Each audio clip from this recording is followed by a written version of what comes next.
Hello people! In this video and the following two parts you will find a discussion between me and a person who made a response video to my Amelia video. In the meanwhile, in the background I put something to watch for you in case you want that. This video is mostly audio based, so it won't be really relevant. There's some Amelia related stuff, but since the discussion took like 2 hours, I felt like it was a pretty fitting time to just throw on another Pokemon speedrun in there using Mewtwo as a starter. There's no commentary on it anywhere though. If you want commentary on that Pokemon run, I actually have a different video that I will link in the description where I actually do that same run, a different one, but the same category, I guess, but with commentary, just in case you're interested in that. Other than that, enjoy the discussion, have fun, see ya. Hello everyone, my name is Mekkah, and today I'm gonna talk Amelia, and I'm gonna talk Amelia to someone who made a video about Amelia, just like me, only his was 5 times as long, and it was responding to mine. So, okay, say hello to everyone.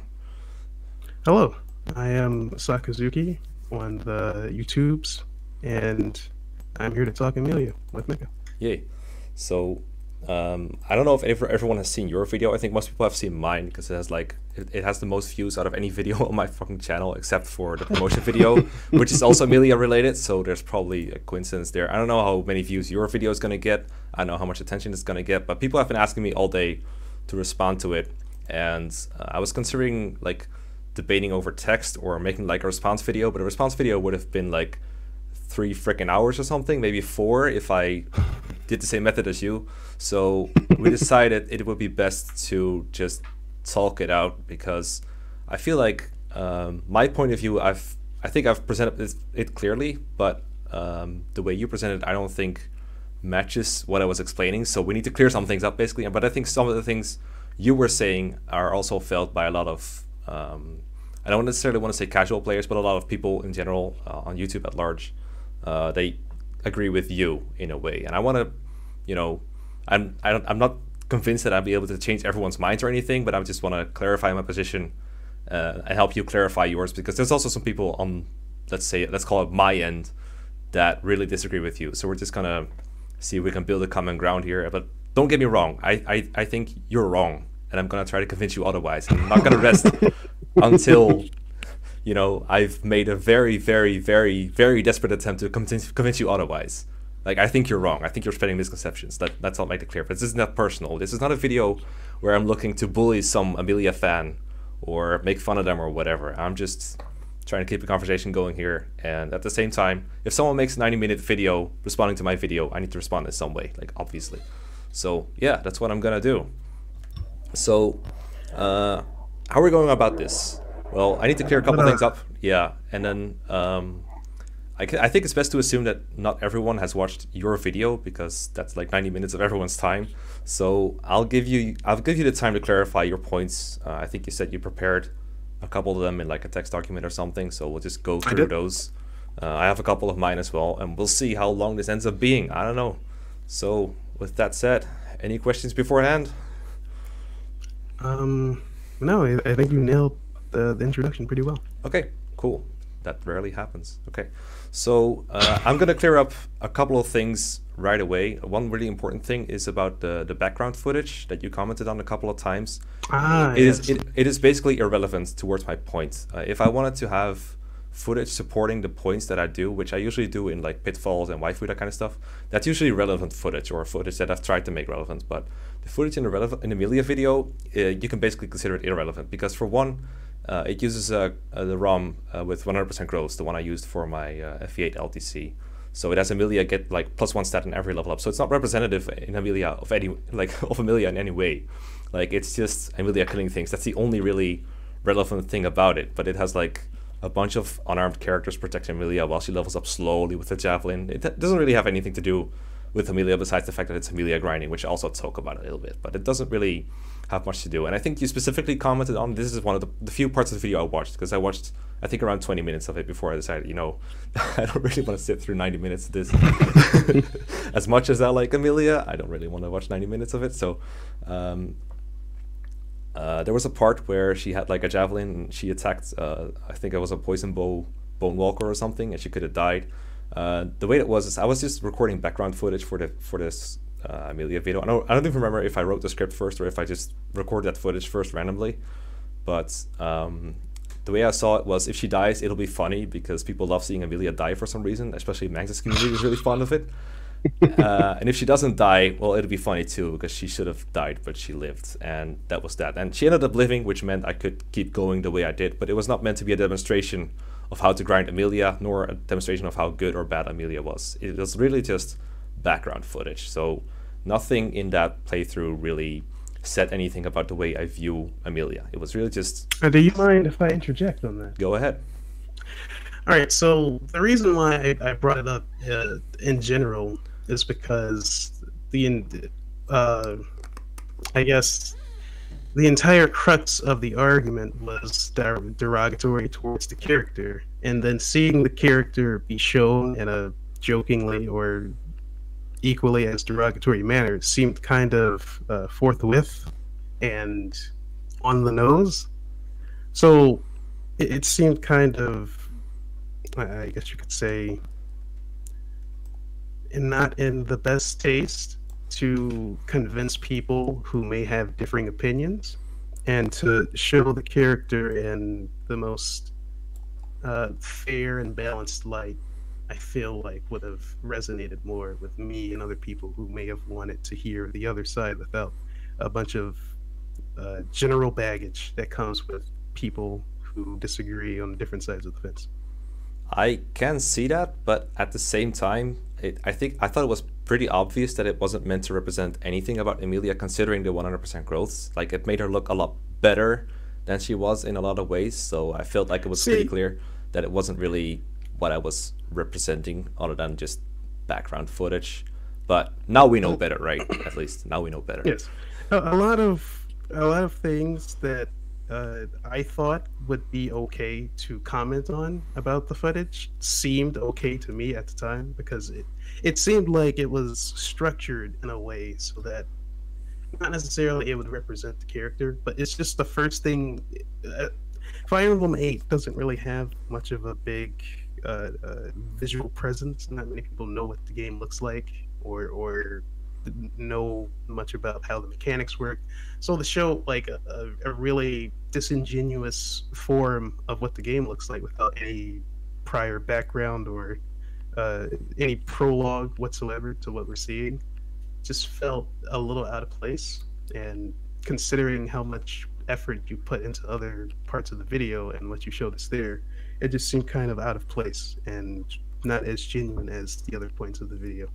However, I do see your point in saying that it is supposed to look like pretty nebulous, and it's just something to have in the background as you speak, because we're supposed to be more paying attention, I guess, like 70% more to your voice than what's actually pretty much. There were definitely points in the video that I actually put like numbers on screen or actual situations. Yes. Those were there, which might have seemed a bit misleading. At the same time, pretty much everyone who agreed with my points didn't view it this way. Like, I think you're basically the first person to actually take the things happening on the screen at face value at some points. Almost everyone just comments on the voiceover. So I don't know if this is like a universal thing or just something that you noticed. But then again, it does have like, again, like 80,000 people that have seen it at least. So who knows? Maybe someone else interpreted it that way. But it's not something that, I don't mean to cut you off.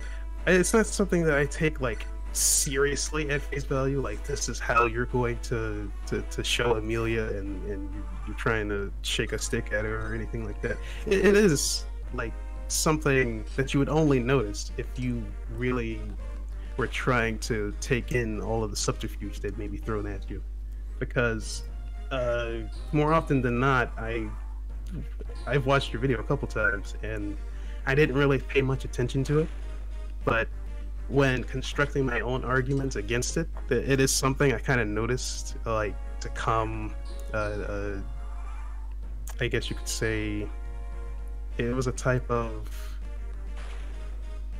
hidden Mickey.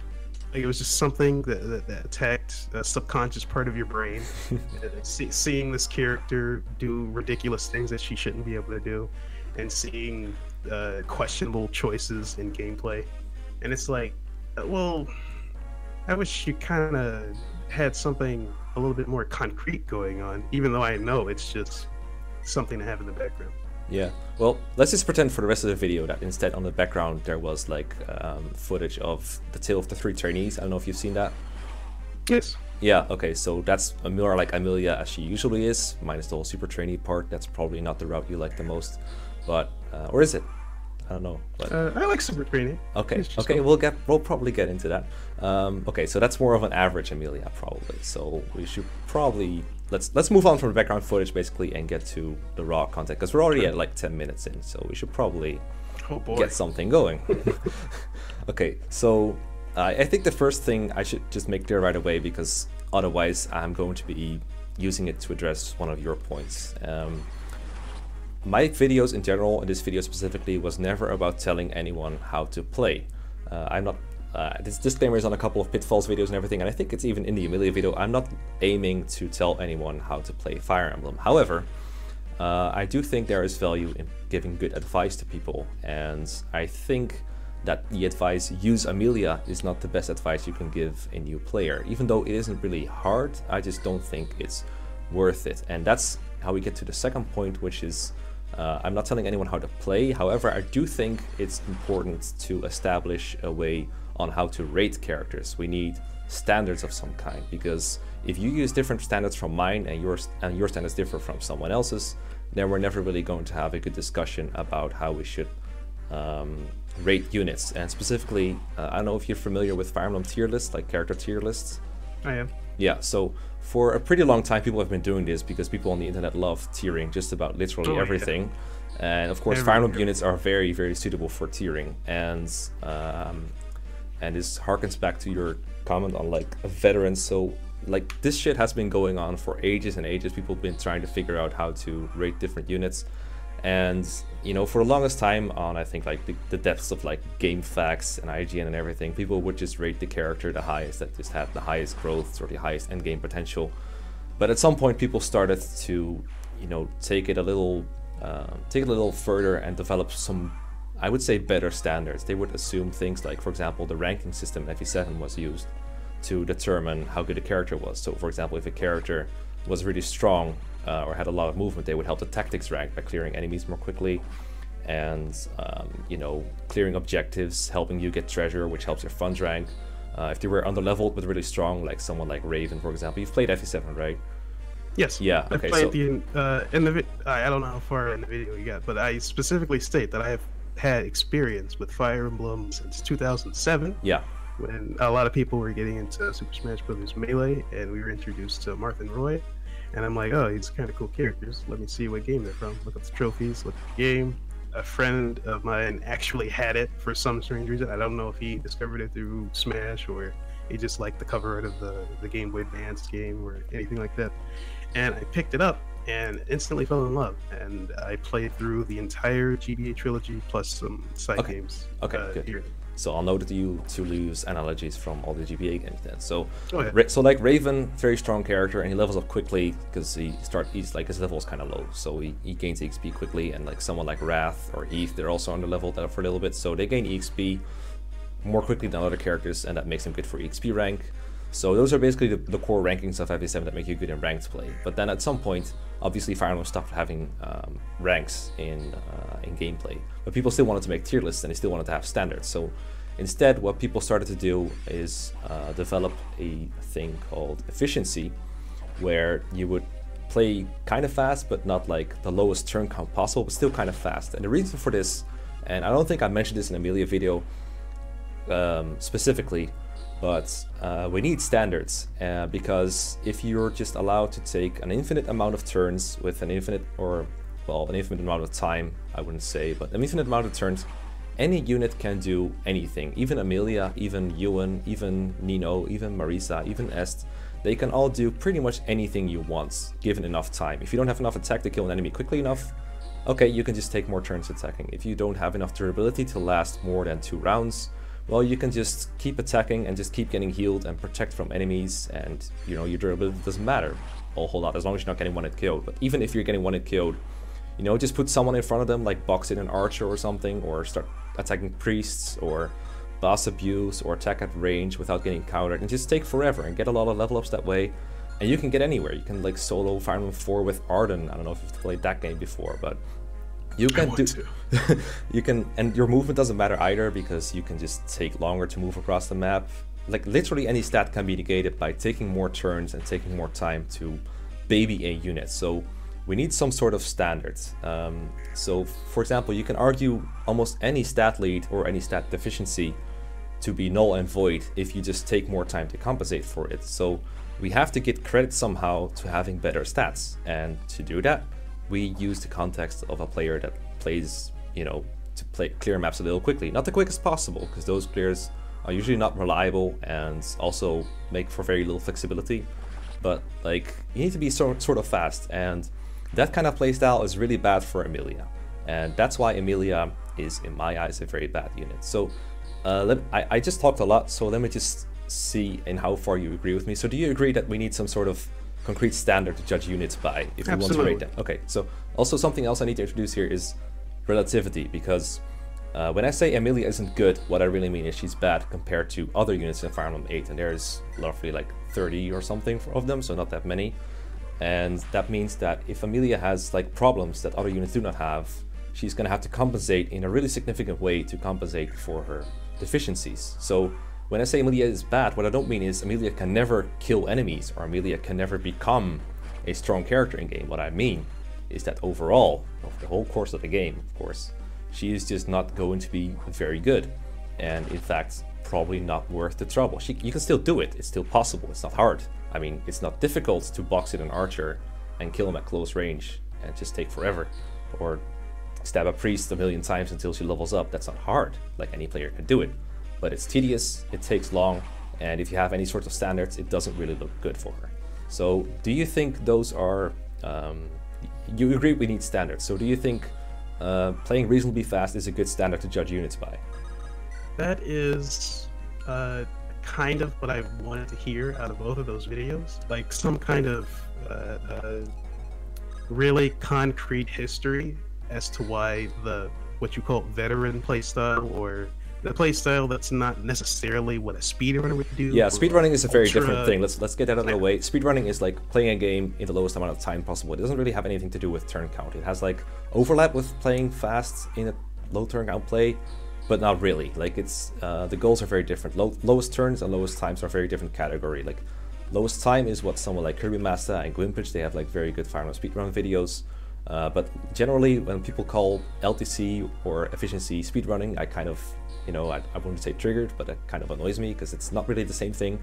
But yeah, for now on, let's stick with efficiency and maybe low turn count when it's applicable, but I don't really care about low turn count too much. I do think Amelia is really bad in low turn count, but I think she's also bad in efficiency, so we should stick with efficiency.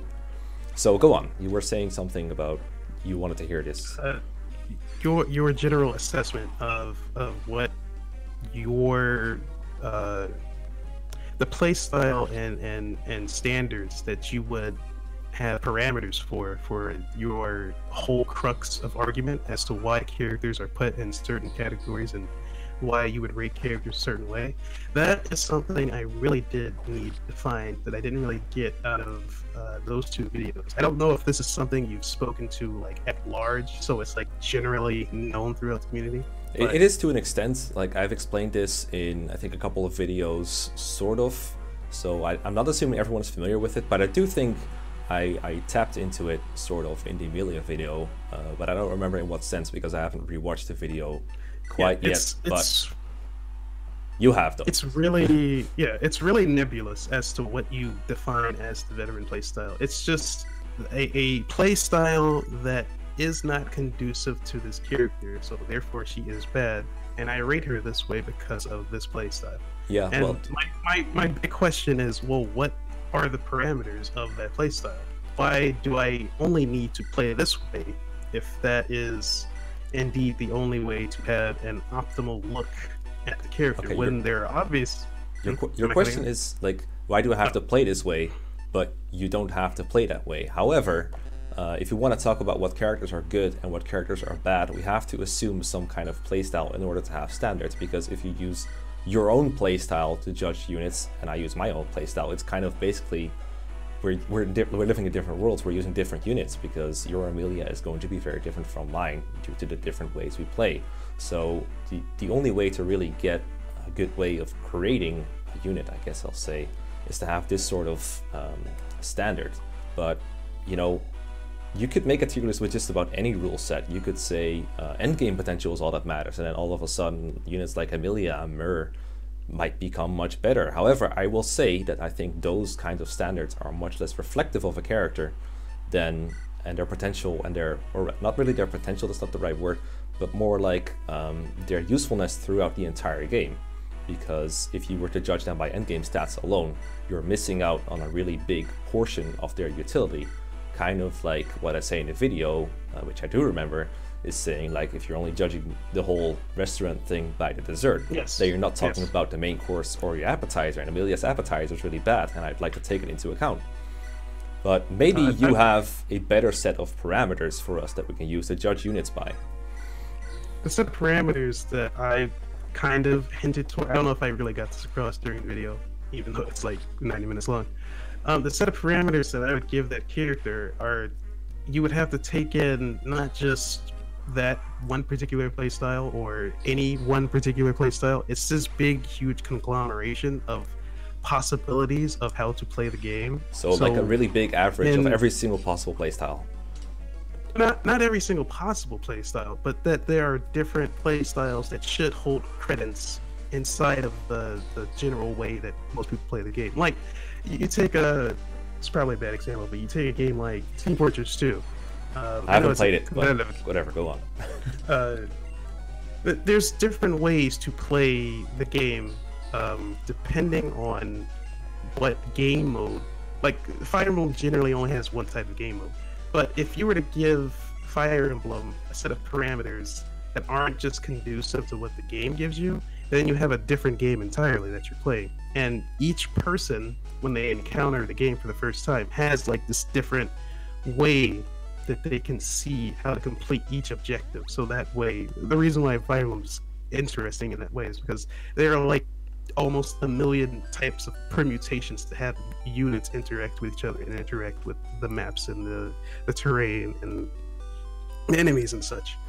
So only using that one playstyle as a reference point, I think, is detrimental to the overall perception of how we can rate units in general. So having more than one set of parameters for let's say, not just Amelia, but spear users, because the game doesn't have that many sword users as opposed to axe users. So all spear users would be in like this particular set of tier lists and categories as to how they would rate towards the people who can use both swords and spears, or just the sword users. So are you suggesting making multiple lists and sorting units by their weapon type, so you rate? Yes, I'm suggesting that there are different types of playstyles that are just as legitimate as the prevailing playstyle, and that those playstyles should have their own like bubbles of tier lists that we all interplay with. Okay, you could do that, but you get so many different tier lists that there's no real way to tell which unit is better. Well, it's like the way I rate, like the way that this playstyle is constructed is to make you show how good a unit is throughout the entire game. If you're treating every unit fairly, can you let me finish for a moment and I'll let you talk. Don't worry. Go. Okay, and then like if you pick an infinite number of other playstyles and other tier lists, you're basically diluting the conversation. You're making a huge amount of different possible lists. And also what I also disagree with is sorting them by weapon. This is something that people do a lot, where they kind of treat Fire Emblem weapon types as Pokemon types, where you want to diversify your team and have like a sword and a lance and an axe and a bow and a magic user with anima and a magic user with dark and a magic user with light, and then a person with a staff and then a dancer or something, and maybe a dragon or something.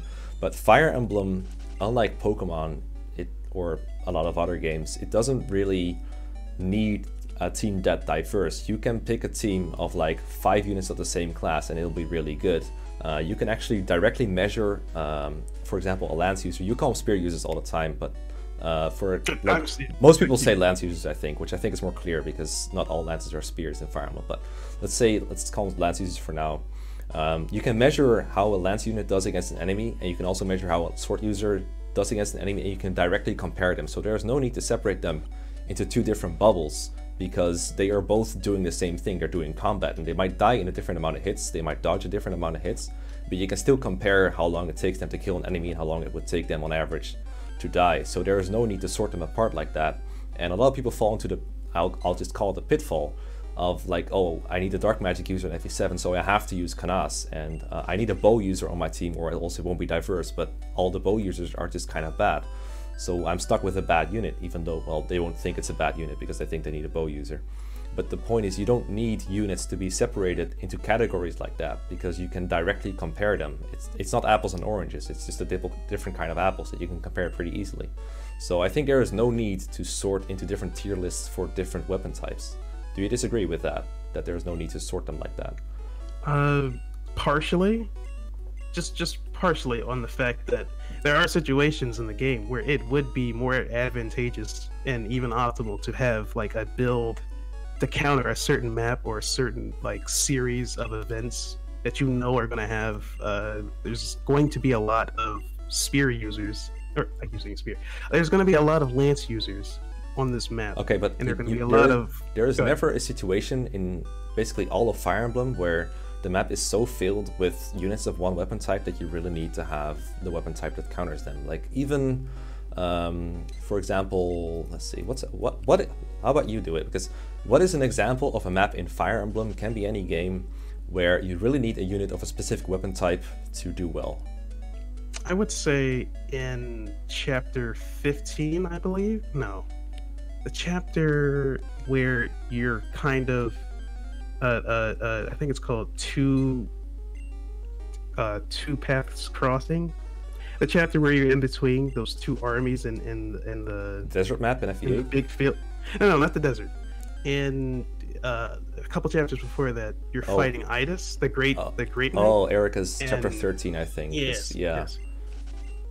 And his side has a buttload of lance using reinforcements and just general enemies all over the field. There's flyers, there's cavaliers, there's knights, and it would probably be in your best interest to counter them with an axe user like Ross or his dad. Can't remember his name. Garcia, I guess, but I disagree. You can clear that map fairly easily without the use of any axe users whatsoever. In fact, one of the advantages of playing efficiently or even playing low turn count is you can just kill that boss within 2 turns using Sally of all people, instead of countering all these reinforcements. And in fact, even if you do think you need to fight the reinforcements, you can tank them with the lance user. Like, for example, Seth has enough durability to just go out there and counter all these guys with like a javelin or something. Just kill them right up there, and he's never needed an axe. So even though axes have weapon triangle, Seth is sufficient against these enemies. You don't need an axe user. So you don't need a separate category of axe users that badly. But in that same... Also, I never got to clarify that one point of... You say the whole game in its entirety, but I want to know, what do you mean by the whole game? You mean just from chapter 1 all the way to chapter, I think, 21A or 21B, where you fight 4 Motis? Or are you also including the optional content, like the 2 towers, the tower and the Light Blue Ruins? No, generally, when I make a tier list at least, I will only take into account the main campaign, and then afterwards it's like a whole new bag of worms. I feel like if you're... Like, you can play the main game with the post game in mind, but you don't really need to, because in the post game you can buy stat boosters. So pretty much any kind of difference between units kind of goes out the window almost, because you can just beef up any unit you want. You have all the legendary weapons, and I don't think the post game is even all that... It's not even difficult enough to warrant changing your main game. You can just take almost any main game team you want, take it into post game, and just clear it fairly efficiently, I would say. You might have to conserve your legendary weapon users a little bit, but honestly, even when I play the game fairly efficiently, I still have enough weapon users on those left to take out the more tougher enemies on the post game.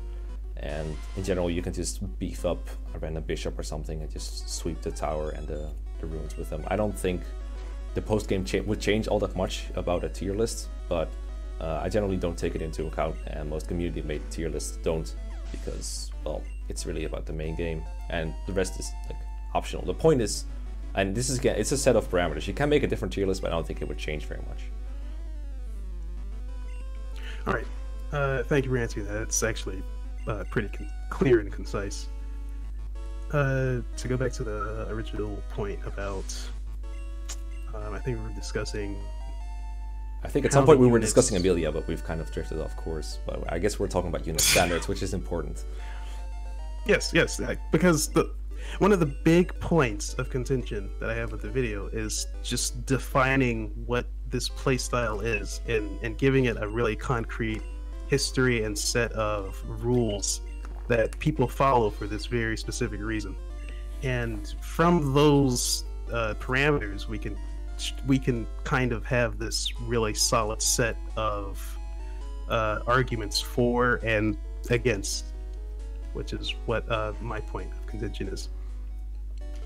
I will say though that I think it's going to be really hard to make a better rule list that actually helps you rate Amelia higher than like the bottom 3 that I gave her. It's pretty hard to find, I think, reasonable standards to actually make Amelia better, besides something really simple like rate based on 2020 stats only, which I think we can agree not the best way to represent a unit, right? Just final stats, not the best way. Yeah, I would actually disagree with that point. Well, so you think it's viable to rate units based on their endgame stats alone? Yes. Okay, why? Because of the differences in playstyle. Your playstyle directly opposes having units capped in EXP, because it would be better to clear faster rather than give certain units EXP rather than completing the objective as quickly as possible. Well, that's because or not taking. Go ahead. Well, that's because units and EXP are really just a means to an end, to get from the beginning to the end of the game. And I get that for a lot of people, raising units is fun, but when I'm rating units, I'm talking about how well can they help me achieve my goals of beating the game, and everything that's between me and the end of the game is an obstacle. How can these units help me overcome it? And EXP, it can be helpful to overcome it. If a unit gets a lot of EXP, get a lot of levels, they can promote. They can become stronger if their level ups are good. But EXP of itself has no intrinsic value other than what it helps me to do to clear the game. So I don't really see the point in capping units other than, well, it looks nice and it's fun. But just because it's fun doesn't really make a unit good. What you and I find fun and what everyone else finds fun is probably wildly different. So there is no good way to grade units by what we find fun. So instead, it's better to have something concrete.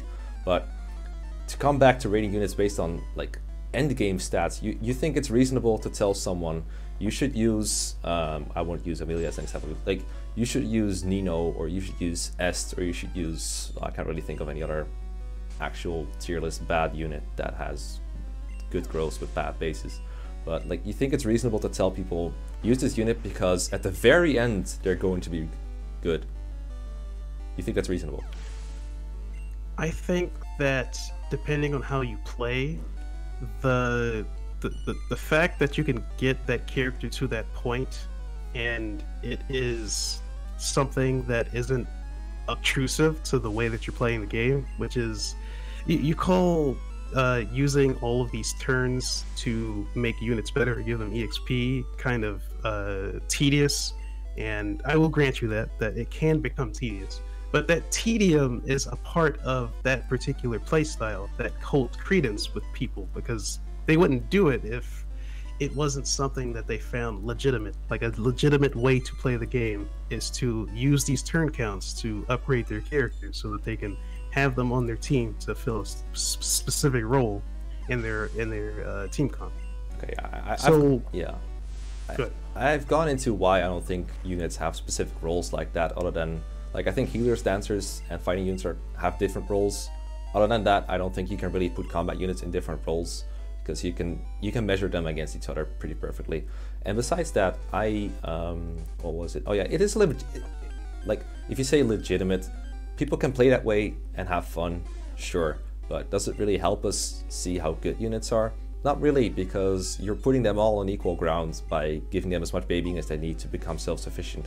And at that point, pretty much everyone is equal. Like, if you put every unit in Sacred Stones at their 20-20-20 stats, or their 20-20 stats, whatever, I guess trainees are like 10-20-20, you get my point. If you put them all at like endgame level stats, they're gonna sweep the rest of the game, so they're all gonna be equal, pretty much. So there is no real difference between them, and that's why the efficiency style of tier list is pretty much accepted among, I guess I'll just say, veterans, is because it makes it very easy to distinguish units in different ways. It brings out the differences between units. It raises the standard, raises the bar on how they're going to be used. And that's bad for units like Amelia, because she's at her best after she's been trained a whole lot.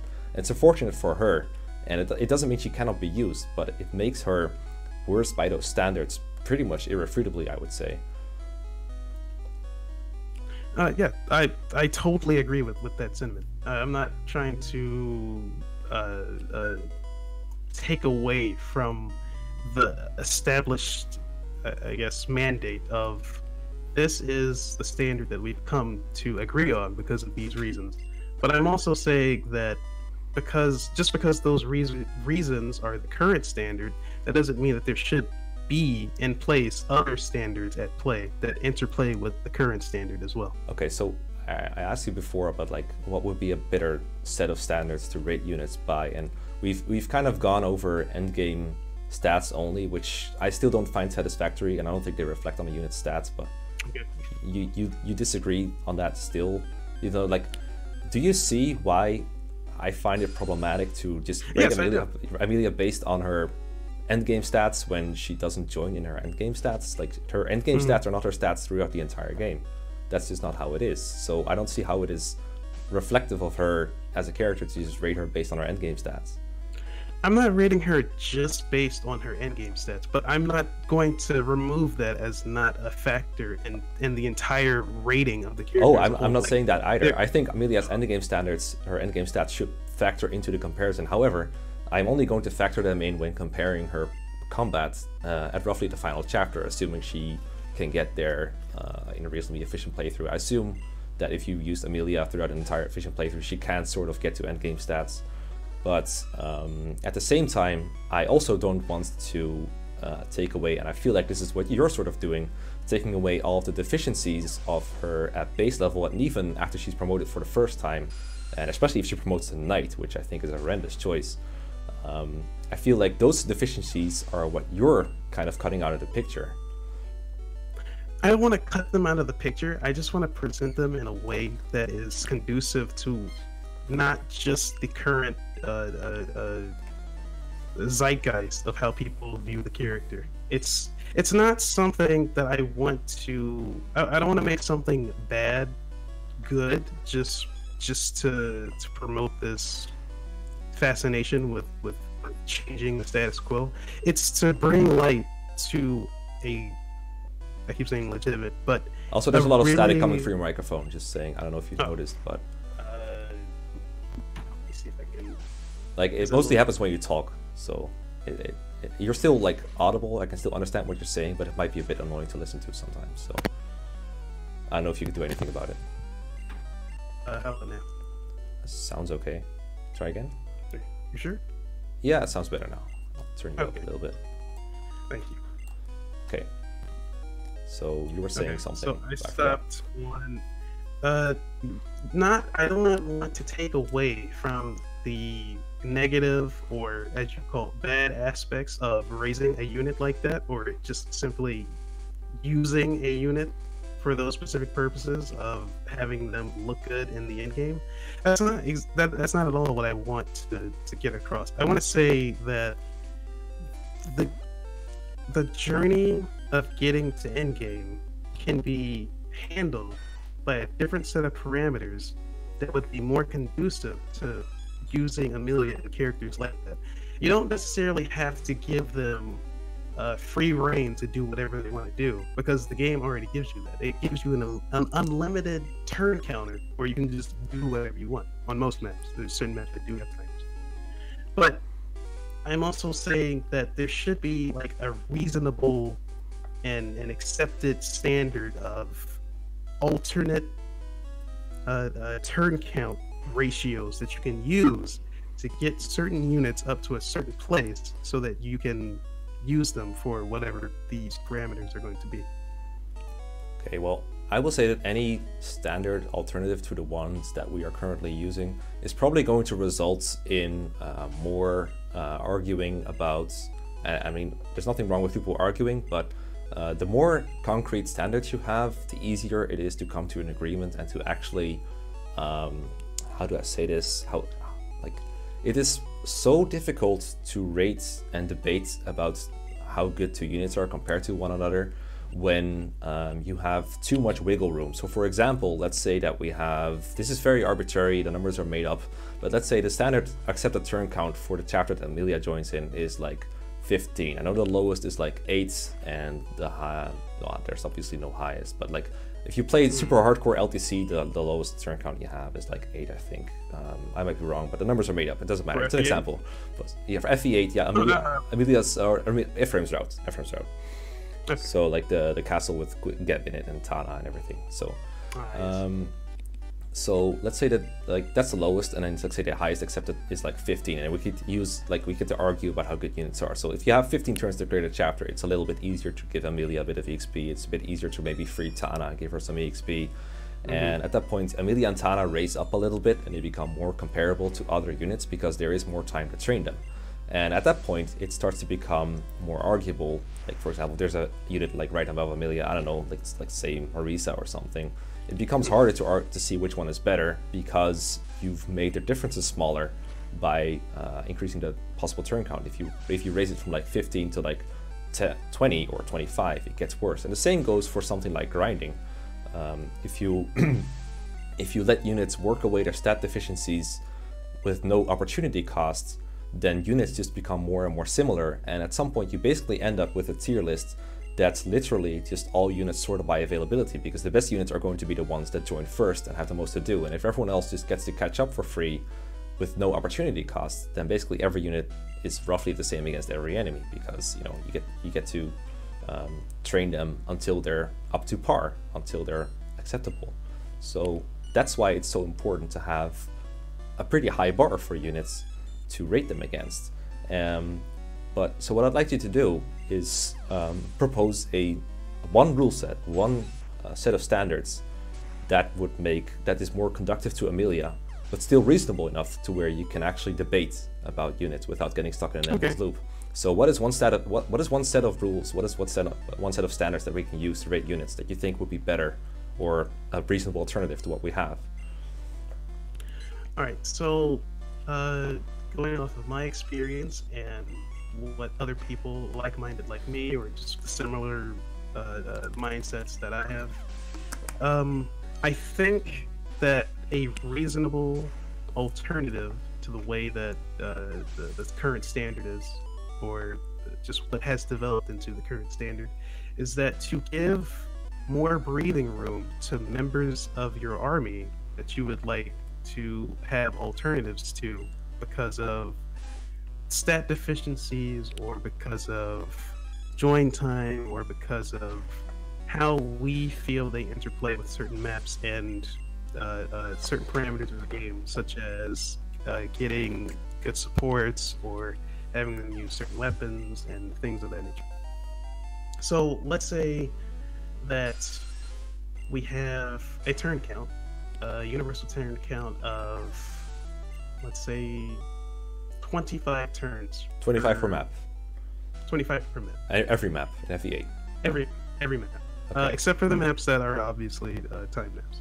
Okay, yeah. So, 25 turns per map, and all units have to abide by the rule of you cannot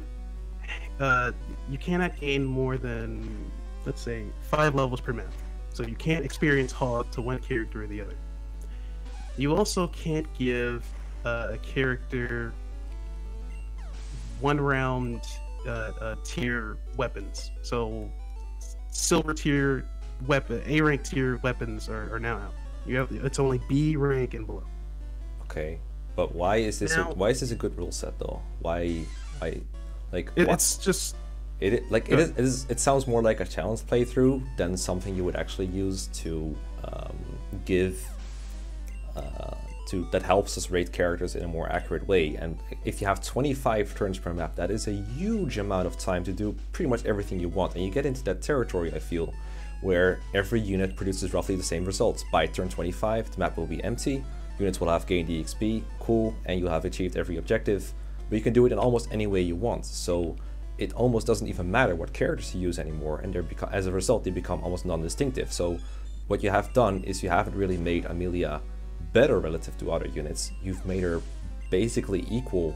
You fit the rules into a way that makes Amelia look equal to other units in like a way that I think A, no one really plays that way, and B, doesn't really let us see anything about characters. It's just a rule set, but it doesn't make Amelia look especially good or anything, nor does it doesn't help us distinguish characters. I just don't see what this rule set accomplishes besides being a challenge playthrough of some kind.